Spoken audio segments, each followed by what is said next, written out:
It's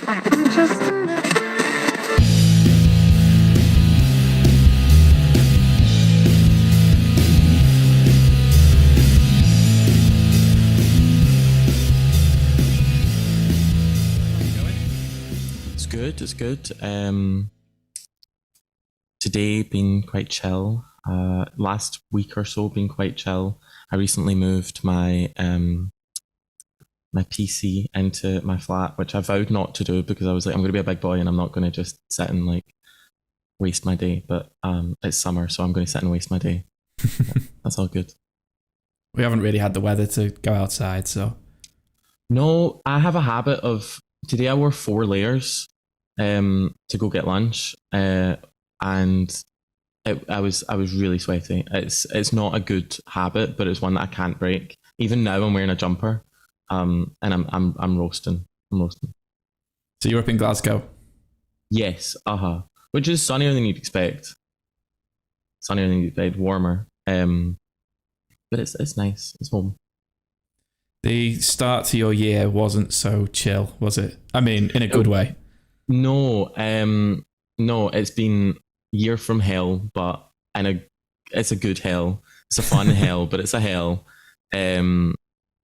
Yeah, tour was good. Tour was crazy. It all kind of kicked off like, because like the first I heard about it, it was like kind of November, when we were told that like this could be in the mix. Because at first it was just supposed to be like support on the Glasgow show, and which was sick, which was cool, would take it. And then word got around that it was like the UK part, and I was like, how am I going to get to Birmingham?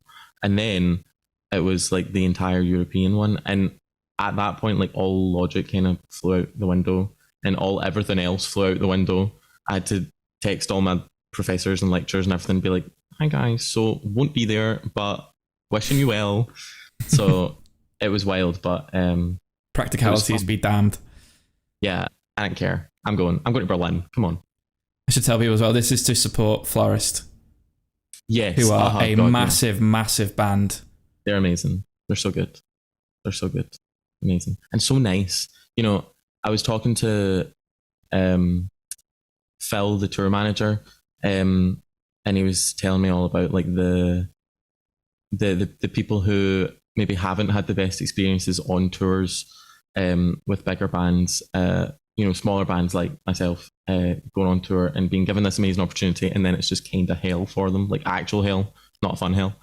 And it was so alien to hear, because it's like the guys there are just so nice and so like accommodating, and as a band, as touring partners, you know, they're so helpful, and like as people, I felt like I could really talk to them, and they were amazing. So it was a great experience. What a lot of people don't realise is that touring can be quite lonely. Yeah, yeah. I felt, because the first little leg in the UK, I was with a friend, because I had never even done a show on my own. I'd done maybe 4 or 5 gigs prior to that in like tiny little venues. And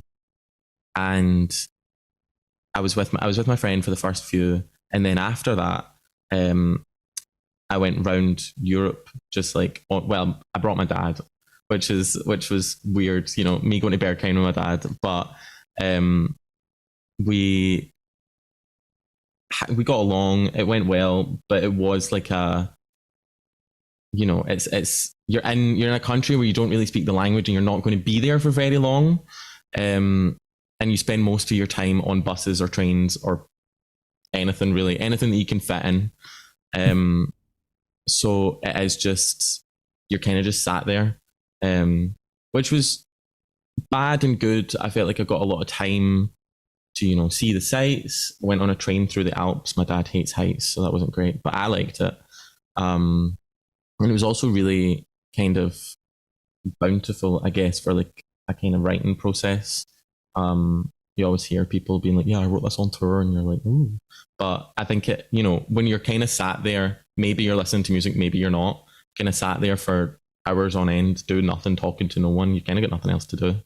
And you're getting so many new experiences. I think it is actually really, it is a weirdly creative zone to be in when you're so stressed.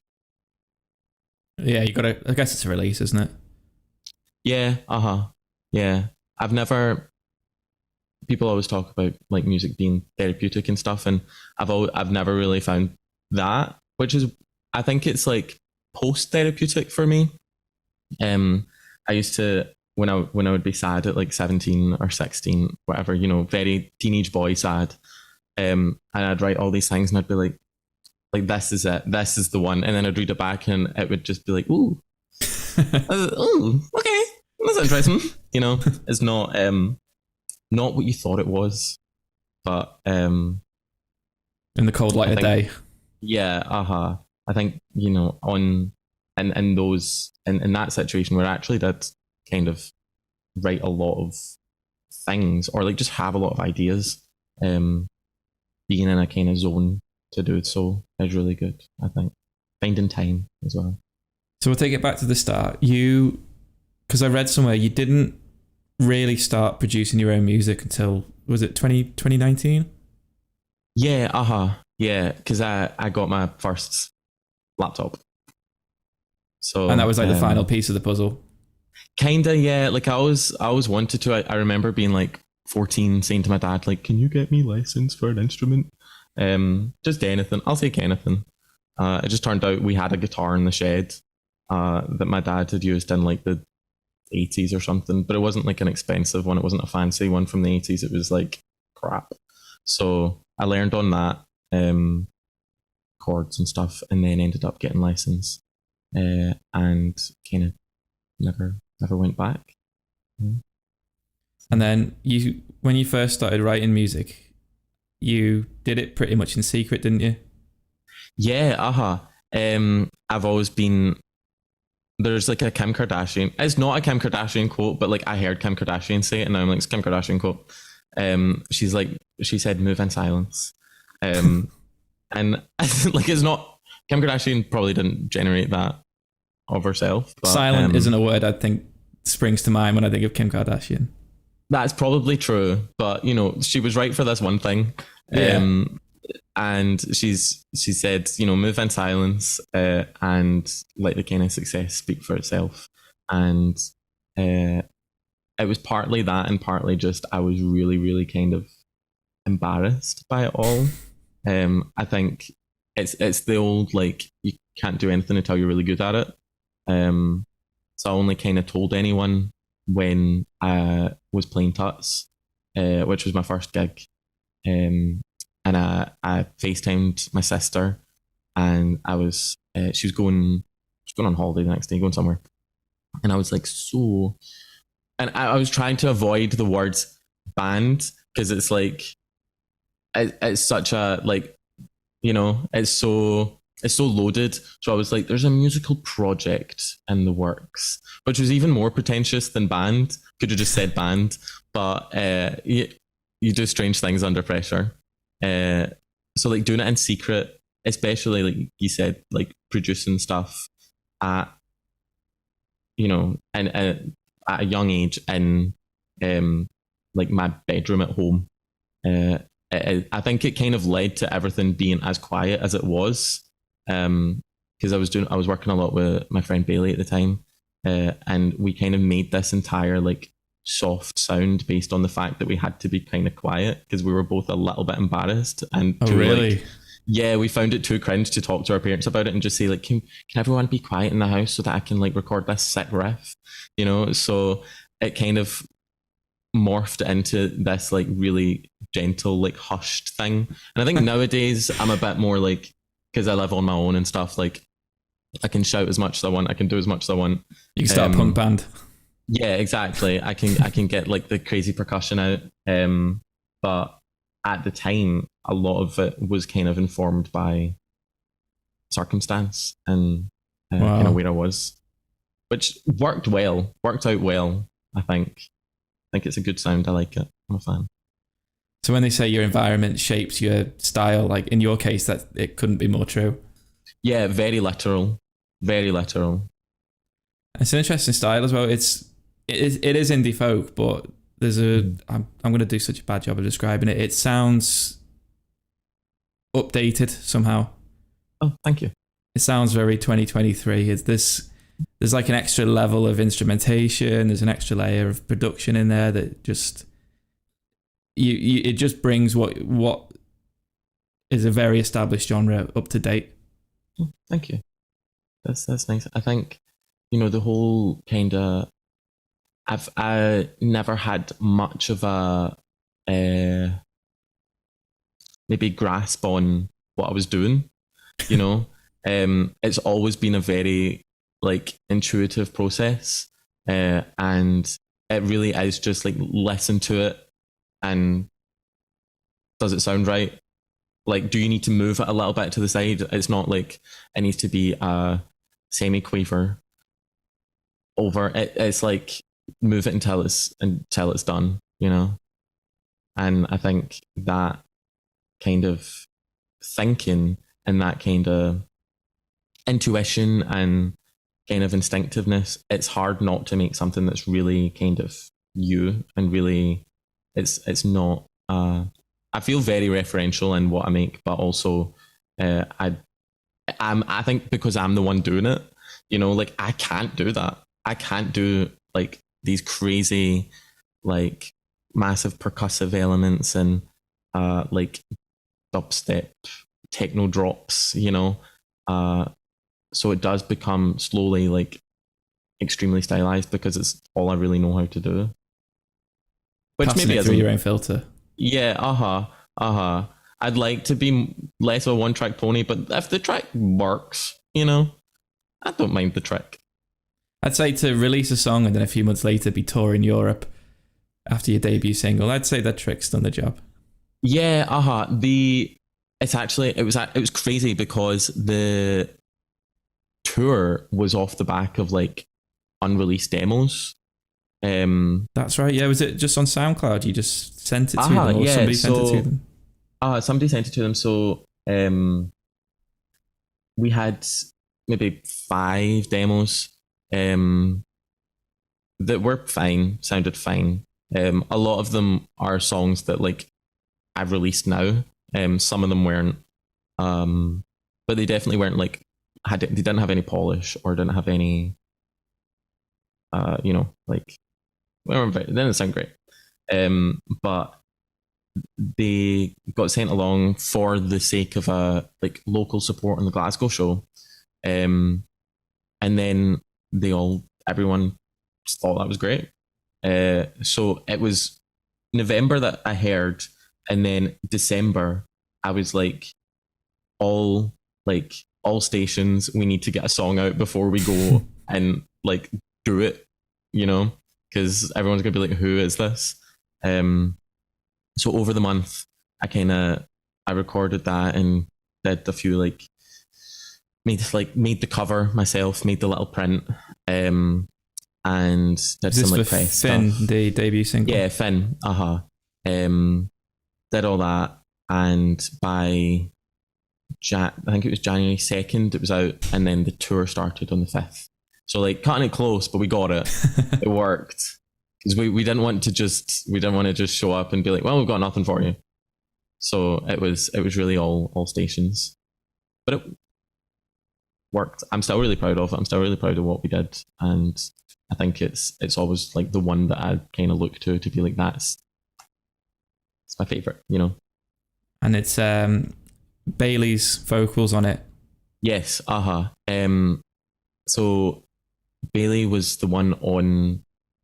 We always kind of wrote together. We always worked together on writing things, on making things. I was always the kind of I was the trying to think of a producer. I was going to say Mark Ronson and then Dr. Dre, but they're so different to what I'm trying to say. But you know what I mean? Yeah.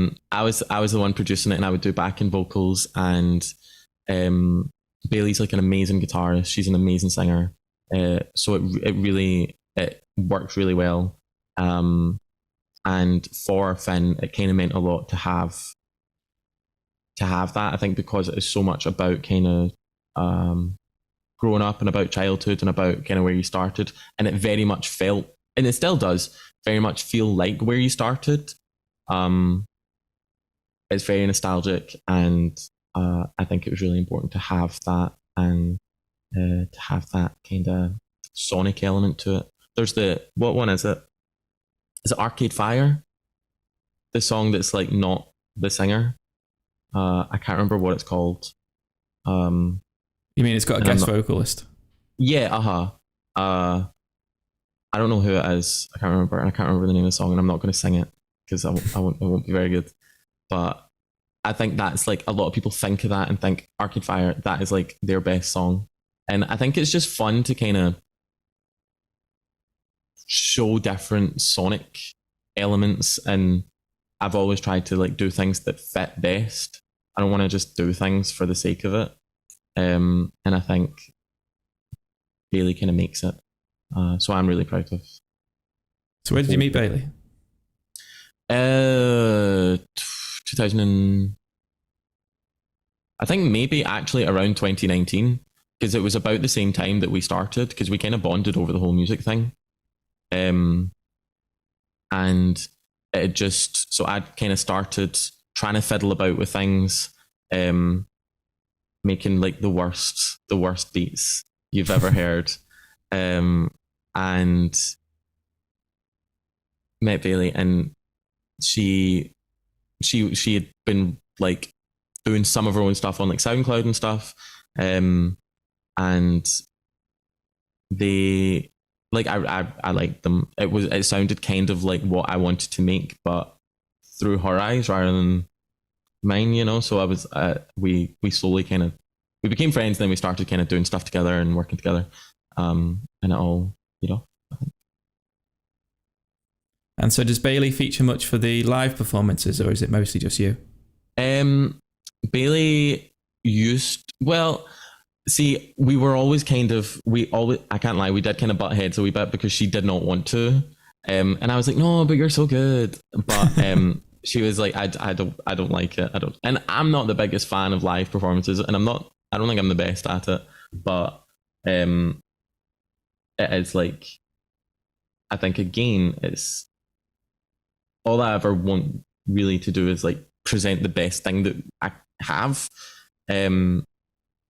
So live stuff for me is like a fun opportunity to kind of like, can we make it like different? Can we make it weird? Can we make it like softer? Can we make it harder? Can we make it like, how can we change it? So like, I've had a lot of like different like guest vocalists, and it always kind of changes entirely what's going on. But I played a show with Bailey, and I think it was just really stressful because for some reason we were asked to do an encore, the support band, at like some random venue asking us to do an encore, and we were like, we only have 2 songs, like I don't know what you want from us.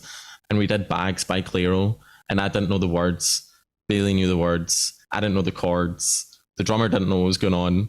We were all just like freestyling on Bags by Clairo. It's like, so it was quite chaotic, but it's a fun memory. So she's a collaborator in the studio, but maybe not for touring. Yeah, I think so. I think we should keep it like that. We're great at what we do, you know. I always see, I think bands can, for me it's like, are you a live band? Are you a recorded band? And there's nothing like bad about either, obviously. Like some of my best friends are live bands. They are best live. Their recorded sound is to emulate what they do live, because what they do live is perfect. It's amazing. And I think similar to what we were talking about, like the music that I do is so informed by kind of environment and what's kind of happening at the time, that we're very much a recording band. So I put a lot more effort and a lot more kind of like stock, and like, this is my baby, you know, and what I sit and labor over and on the little automation thing, and Logic for hours, and like doing stuff live is kind of just, what can we do with these things, you know? So I'll always put more. It means more to me having someone in the studio with me, or the studio, and having someone write something with me, because that's kind of how I see what the music is, you know. Because some bands are the other way around. Like they come into the studio, they just want to get down the guitar tracks and get back out on the road. Yeah, which is like nothing wrong with that. Yeah, it's because the what they're so good at is getting on a stage and like playing it perfectly, being so engaging, so interesting, and like technically amazing, which I do not possess. You know, I stand on a stage and do my wee thing, and then like talk for ages because I've got so many tuning breaks in the set because I do everything just like so laborious and like on my laptop. Like I can have like the most bizarre tunings on songs, and then when I actually have to like play them all back to back, like I've got nothing to talk about by the third tuning break. So I'm just like sat there talking about nonsense. I was talking about yourselves for a minute. Yeah, talk about like I've got nothing to do. I've run out of jokes on tour. It was hellish. I had to like do. I would talk to Liberty the day before. Liberty was the guest vocalist for tour, and I would talk to Libs, and I'd be like, what we would plan out because we had two tuning breaks. We were quite economical. We had two tuning breaks, so we would always decide like this is the first thing we're going to say. This is the next thing we're going to say, and we would do this every day. The morning of the show, we would say, okay, what happened yesterday? Did any funny stories happen yesterday? And if not, we would just be like, where are we? Look around. I spy. And we ended up just talking a lot of nonsense. But it filled the time. It filled the time. And that's all you need to do. I've been told that it's quite funny. And I don't know if it's a laugh at or with. But I'm sure it's with. I'll take anything. At this point, I'll take anything. just anything will do. Anything's better than an awkward silence while you're tuning up. Exactly. I've had so many just like dead jokes where it's like, I'm almost there, guys. Almost done. Almost tuning. Like it's bad. It's bad. You can feel it. You can feel it go down. I always think stand-up comedy must be one of the scariest art forms because when you're a musician, if what you're doing isn't coming across well, at least it's not silent because there's music. There's music. There's background noise. You can cover up the embarrassment. Yeah. I'd hate to have to do that. I feel like every time I get up, I don't even think about music or what I'm playing until I'm playing it. I'm literally just thinking like, right, how am I going to get everyone on my side? You know, because I feel like if everyone's on your side, then they want to enjoy it. Music, so much of music, even stuff like this, and even stuff like on Instagram and things like music nowadays is so. How can you make people like you? Which is horrible and really scary and really stressful. And especially, I had like a proper like freak out crisis for months after tour because I there was just so much like I felt like I'd had so many eyes on me. I was like, did those eyes enjoy the show? Did they like what I was given? And now I'm kind of over it because it's like, oh, okay.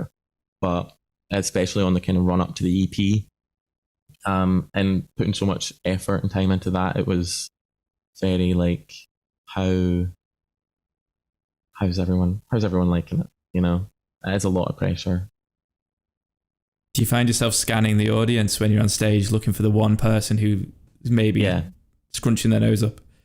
Yeah, I think you always kind of, even if everyone's cheering, you find the one that's not. and like I'm on stage, so I can't heckle you. You can heckle me. I can't heckle you, but I would. You've got like the mic. To. You can out heckle them. Exactly. I would really like to, but I need to keep up appearances because then if I start a fight, then everyone's fighting. There's a bar fight on our hands, and it's my fault. So need to be careful. I'll do my best. It'd be memorable though. True. It'd be the first ever bar fight at an indie folk gig I've ever seen. Yeah, exactly. I was going to say, I don't think I make the kind of music to have a bar fight. Like, not one. I don't have one song that justifies all this. You know. I guess you just got to play to the majority, haven't you? You just got to think, well, people are here to see me.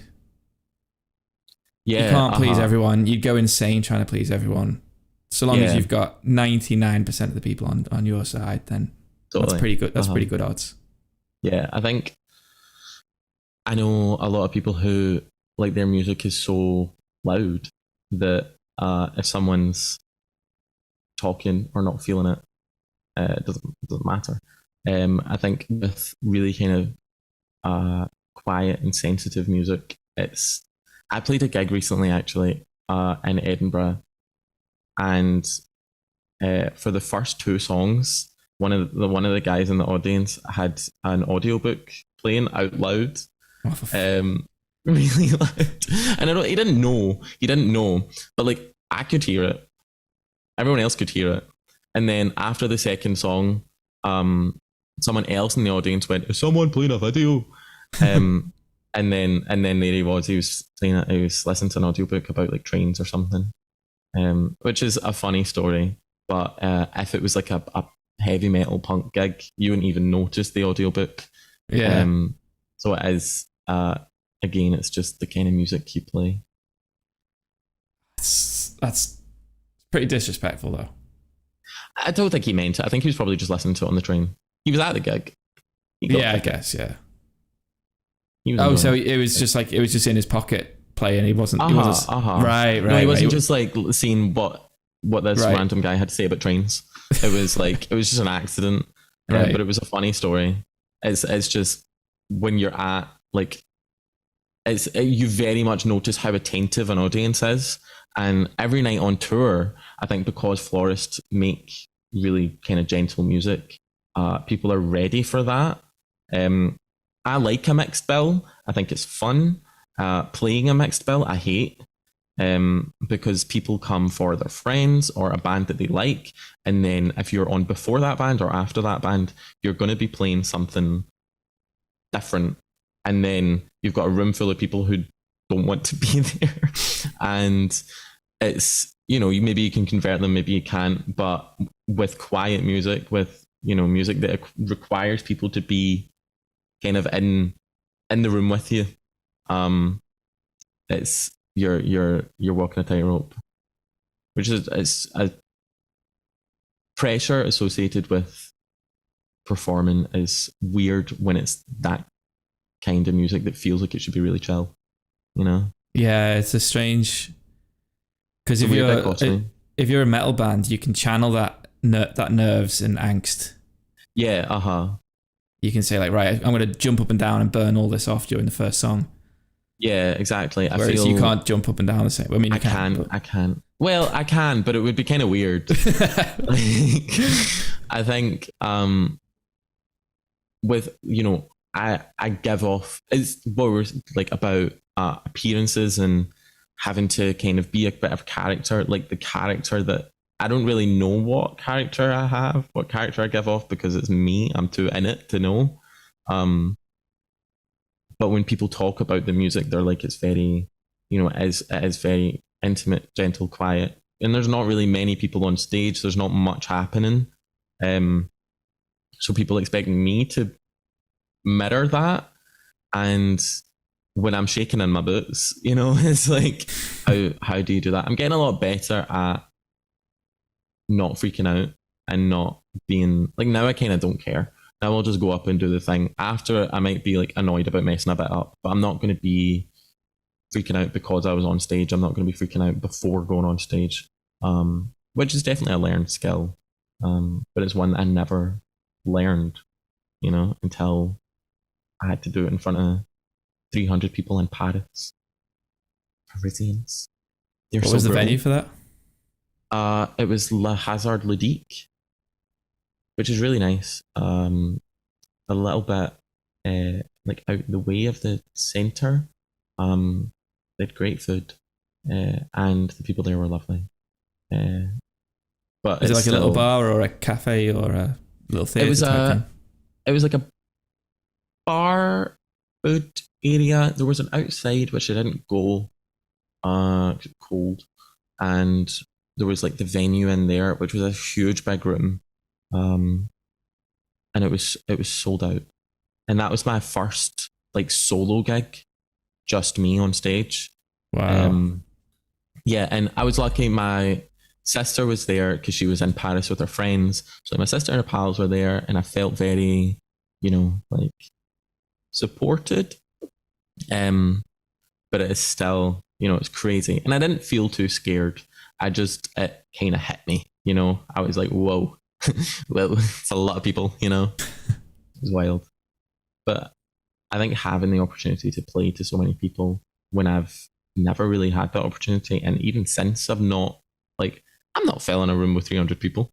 Like that's a lot for me and for the area around here. Like it was crazy, and it's such an opportunity. It was kind of a deathbed regret to not do it. So yeah, no, in that case, enough said. You've got to do it.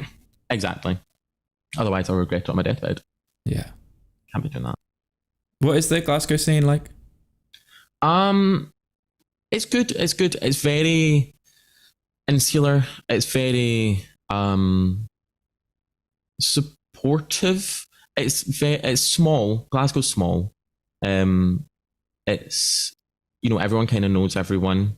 So if someone does or doesn't like you, but that's okay. Again, generally you need to be well liked. It's a lot of kind of punk music, a lot of I don't even know, like indie rock maybe. A lot of that. I think kind of like like alternative indie folk is sort of on the rise. There's a great band, Lacuna, who I'm like massive fan of.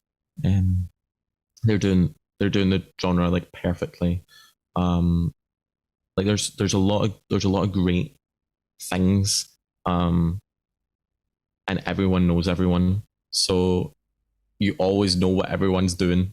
So it's good. It's very community based, but it's kind of like you could be really annoyed at your family or your close friend or your sibling, whatever, and it feels similar to that because everyone is so close and knows each other, and everyone's supportive of each other. But it's also it does feel quite like familial almost.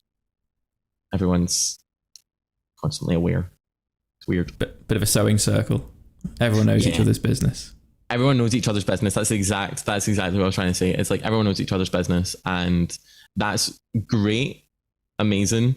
As we know, I'm very moved in silence, so I've been kind of grappling with that for a year, 2 years of like, I want to know all these people and make all these friends because I love all these people and I love all my friends.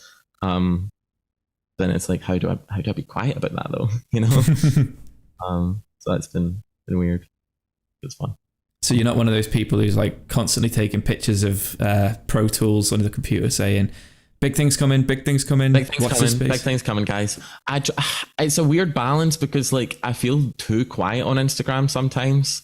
Like I know obviously I know all everyone's business and I know when they post about it and I know everything that's going on, and it's like people post, everyone's saying things, big things coming. And then I maybe say like, hey y'all, once every month, and it's very quiet, but I think that kind of adds to the character, I guess. It has a kind of like, I don't know, I try and justify it to myself. It's like, ooh, there's exclusives, Gives you a mystique. Yeah, I try and have a little bit of mystique. Try and be mysterious. I don't know how good I am at it, but I try. Or I just forget to post. I've got nothing to say. I've got nothing going on. Sorry, guys. I mean, it's better than just a filler post, isn't it? Posting for the sake of it. I try and say 2 things in each post. Sometimes I just make something up. Or like recently, the Skinny, like a local magazine, Oh wrote yeah, a yeah. really nice, wrote a really nice article about the EP, and I was like, this is lovely. I need to post this. And I was like, what am I going to post it with? And I'd recently decided that I was going to make merch for the EP, so that I can, get a little bit of something. It's good for money. It's good for promo. It's fun. Um, so I was texting all my friends. I was like, "Can you model merch for me right now?" And obviously, no one texted back because it was like a Tuesday at like 10 o'clock at night. So no one responded. And I went out into my garden, and it was so rainy, and I was like posing with the t-shirts on while all my neighbors were looking at me, and I was like, "Guys, it's for the post. It's fine. It's for the post. I need to. You won't understand." Do it for the And I gram. did it. It's for the gram. I did it, and I like keeping everything together on Instagram. So it all works out.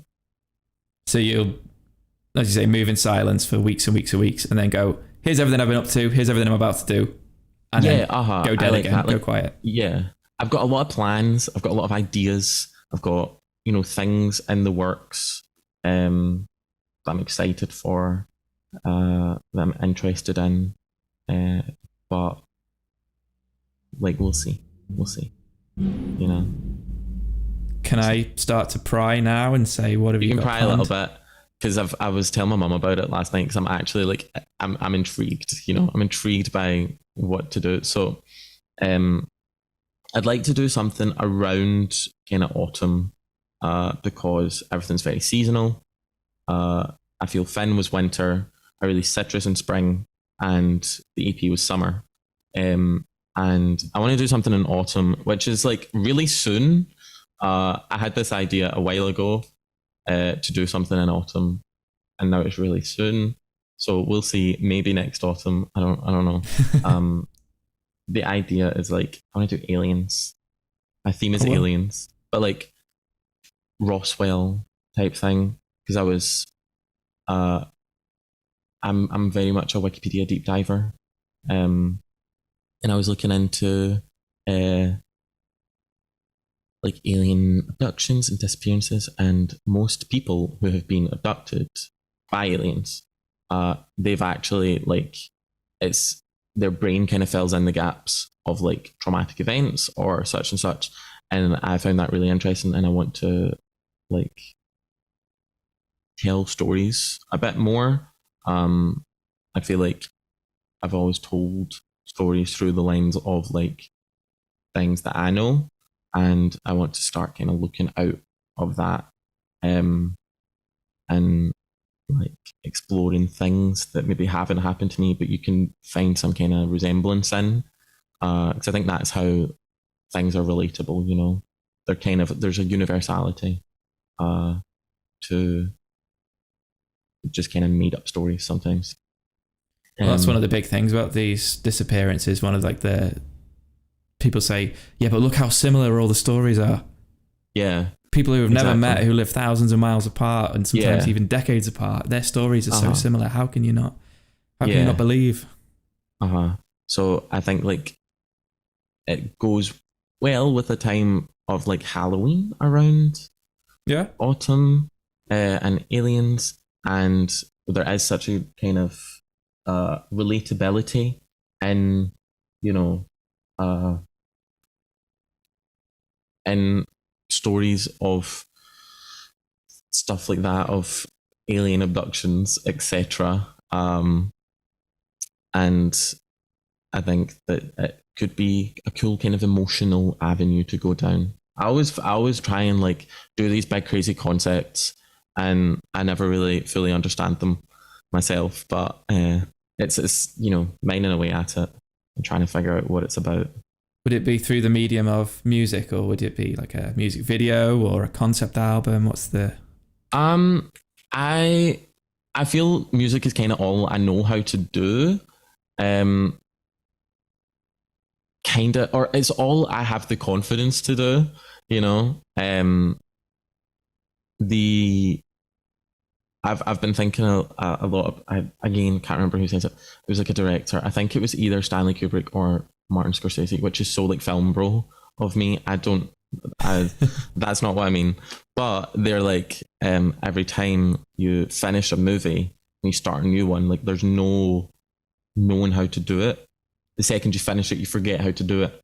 And then making another one is just kind of relearning how to do it. And I think that is what makes things so kind of fresh. And because you are kind of learning new things. Every time I've like made a song, it's been something that I feel like I don't know what I'm doing. And I like that, you know. But I feel I have the confidence in music, music videos and such. I would just stand there. I don't know what I'm doing. I did a lot of film when I was young, when I was really young, but I don't think I was very good at it because it never really went anywhere. I would go to these film classes and everything. So I like have a lot of like niche movie knowledge, but I don't think I'm the next like Coppola, you know. So Well, maybe Coppola said that when he was at this point in his career. he was, maybe. I feel like Coppola thought he knew he was the next Coppola. Yeah, saying that actually. Yeah, you might be right. He did not blow his own trumpet, but there was a confidence there from I'm not in film anyway. Who knows what else? Who knows? Last but time the one thing all those directors that you've mentioned, the one thing they all really have in common is they all love music, and they all know how to use music. Everyone loves music. It's who doesn't like music? Weirdos. Exactly. Donald Trump, apparently. Oh, really? Apparently, people who have spent time with him, you know, filming like The Apprentice and stuff with him, they say that he's never shown any interest in any music. Oh, that's weird. Any music? Apparently, this is what I think it was. Is it Penn Jillette? You know, the magician, the American magician. Magician. This is what he was saying when he was filming The Apprentice, because he was on the celebrity version. Donald Trump never gave a toss about any of the musicians that got mentioned, about any of the music that was used on the show. Wouldn't talk about who he liked, wouldn't talk about who he was interested in. Just, it was just like a tool for him, you know. Play this song, get this done. It's really weird. I think like music as like motivation, I get. I put on every time I need to like do something, I put on Fame Monster Deluxe. Okay. By Lady Gaga. It's upbeat. But it's also amazing, obviously. It has to be the deluxe version. That was that I said that deliberately, has to be the deluxe version. But yeah, that's, although I feel like he has a weird one, so it's definitely a weird one. So yeah, I'm not surprised. It's a weird one. Yeah, he is. Yes. Have you got any gigs lined up for the rest of this year? Yeah, so we're doing Great Western Festival in November. I'm doing a kind of hiatus ish because I did a lot of live stuff, and I feel like I want to focus more on like making music and making concepts and the kind of some visual art side of it. So, and also I'm tired of trying to figure out live sets. Trying to be like, what should we cover? We need to do a fun cover. Get the girls dancing. So we're putting a hold to live things a little bit. So we're doing Great Western, confirmed in November, and then some stuff lined up for like kind of New Year time, but it's just kind of up in the air a wee bit. But yeah, I'd like to try another like, I'd like to try another big thing, you know. I know like obviously everyone does, but it's very like strategic now. We're all kind of, I say we're all, me and like Lizzie, my manager, like we're trying to pinpoint things that are good, and be smart about it. I think off the back of like such a crazy tour, is daunting to match that. And we're never gonna match that. We've accepted that. We're fine with that. So why burn yourself out even trying? Exactly. Yeah. We're gonna get good gigs, do good at those gigs, and what else can you ask for? You know. Well, excited to see what you come out with next. Thank you. Me too. It's literally been so like crazy exhausting. I was going to say a crazy year, but it's a crazy 8 months. Crazy 8 months. Yeah. The EP I'm very proud of, but it was a lot of like work and the tour and everything and getting everything in place. That I'm also excited, like what's going to happen. Some kind of thing. I don't know. We'll see. Maybe I get adopted. Well, maybe for like a research task, that would be great. Actually, I might just go stand in some fields and just wait, and then take a notebook. You know, figure something out. Good story there. That would be a good Instagram post. Oh, hey guys. Sorry I've not been like very active. I was abducted by aliens. They did do tests on me. But I'm back. Big things coming. We'll do that. Yeah. If it happens now. I'm a hard worker. I'll make it happen. Great. Well, thanks so much for doing this. Thanks for having me.